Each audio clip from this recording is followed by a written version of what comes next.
ఒక వృక్షానికి ఆకారం ఇవ్వటం కోసం కొన్ని వేర్లు నేలలో పాతుకుపోయుంటాయి. దీపం కూడా అంతే. చేతిలో ఈవిడే ఒక సాధారణ పాత్ర.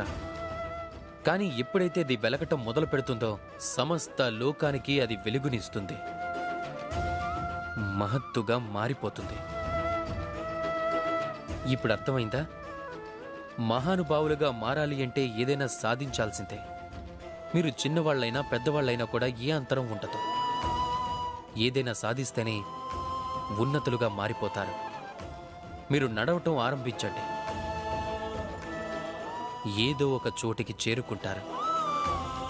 నిశ్చలంగా కూర్చునే వాళ్ళు ఎప్పటికీ ఏమీ సాధించలేరు. బాగా గుర్తుంచుకోండి, ఏదైనా ఆరంభించటానికి మహాత్ములే అవ్వాల్సిన అవసరం లేదు.